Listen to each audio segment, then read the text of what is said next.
Realmente, o Rio não dá sorte, né? Olha aí, ó. Moreira Franco, preso em 23 de março de 2019. Rosinha Matheus, preso em 22 de 11 de 2017. Garotinho, preso em 2016 e setembro e novembro de 2017. Sérgio Cabral, preso em 17 de 11 de 2016. Pezão, preso em 29 de 11 de 2018. E a Benedita da Silva está citada num processo de improbidade, aí está com os bens bloqueados. Vocês podem ver, a matéria está na Cruzoé. Então, assim, realmente é de lascar. Não à toa está aqui o Ministério Público dizendo que o esquema do Witzel repete o de Cabral. A gente já citou. Pode botar para a próxima. Aí, ó.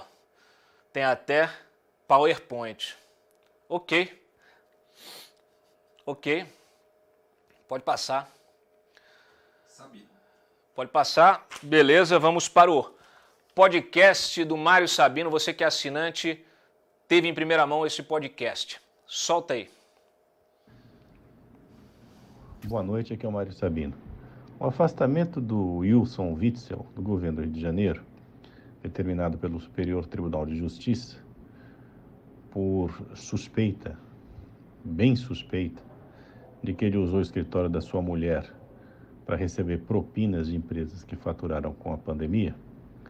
Esse afastamento propiciou a que voltasse a se falar que Rio de Janeiro é um retrato do Brasil, etc. Até porque o Wilson Witzel não é exatamente o primeiro governador a ser afastado do Palácio Guanabara. Outros, inclusive, foram presos, né? São nada menos do que 5 governadores do Rio de Janeiro presos desde a redemocratização do país. Moreira Franco, Antony Garotinho, Rosinha Garotinho, Sérgio Cabral e o Luiz Fernando Pezão. Não se sabe ainda se o Witzel vai seguir o mesmo caminho, mas parece bastante provável. O Rio de Janeiro, em parte, ele é mesmo um retrato do país, mas ele é um retrato principalmente do próprio Rio de Janeiro. Eu estou falando aqui da cidade. A cidade que, na verdade, é praticamente o estado inteiro, né?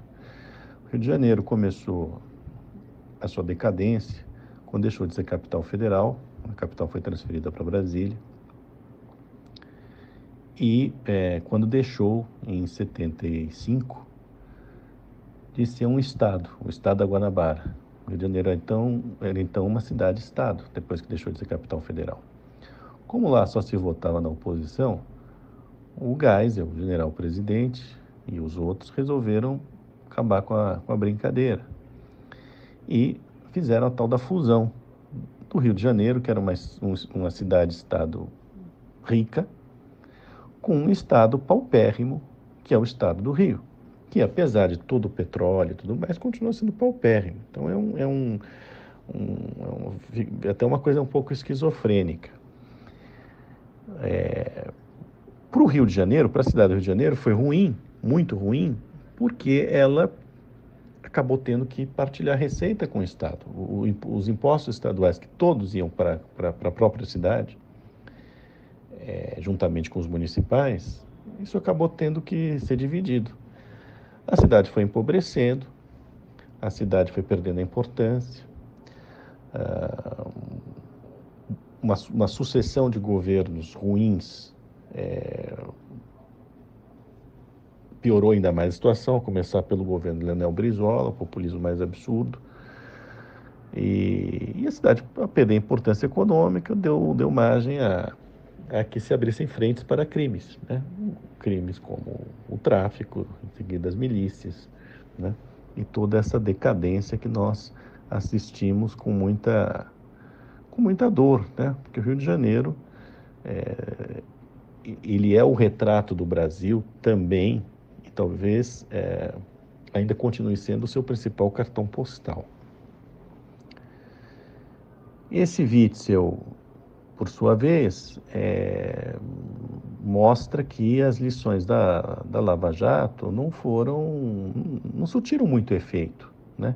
Ele se elegeu com um discurso moralizante na esteira da Lava Jato, sucedendo a a quadrilha do maior ladrão da história fluminense, digamos assim, que é o Sérgio Cabral, e, no entanto, estava no mesmo caminho, segundo o Ministério Público, né, que o investiga. Witzel será o último governador a ser preso, ou processado, ou empichado no Rio de Janeiro por causa de corrupção? Bom, eu acho que não, porque, de fato, a política no Rio de Janeiro, ela se imbricou de uma maneira tal com a decadência da cidade e com esse estado pobre, porque, como eu disse, é um poço de petróleo cercado de cidades esquálidas, né? Esse quadro pressupõe que, infelizmente, o Witzel não será o último. Não há muito sinal de renovação positiva no Rio de Janeiro. A gente assiste, de fato, a uma decadência que ainda não chegou ao seu final, ao fundo do poço, de onde ela pode, de onde a cidade pode ressurgir, a cidade e o Estado. Eu, Mário, acredito que a melhor coisa para a cidade do Rio de Janeiro era voltar a ser o Estado da Guanabara, inclusive porque, culturalmente, ela não tem muito a ver com o Estado do Rio. Tem ali uma discrepância, uma esquizofrenia, como eu falei, que impede ambos de andarem adiante, cada um com as suas características sociais, culturais e históricas.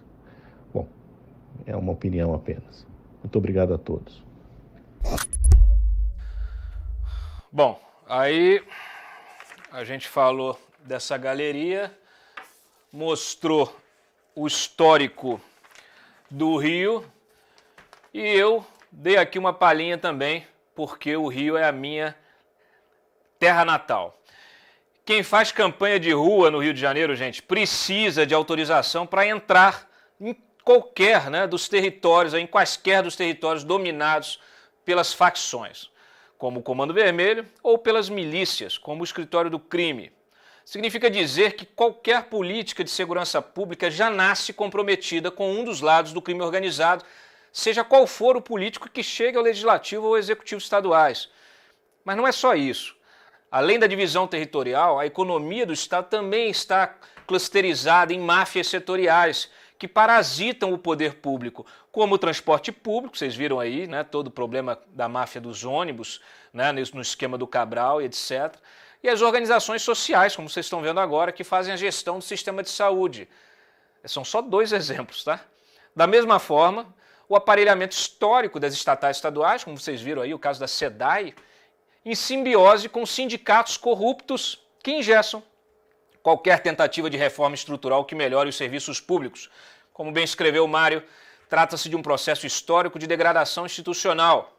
Roberto Campos diria que a única saída para o Rio é o Galeão. Difícil discordar, tá certo? Realmente não é fácil. A política do Rio é refém do crime.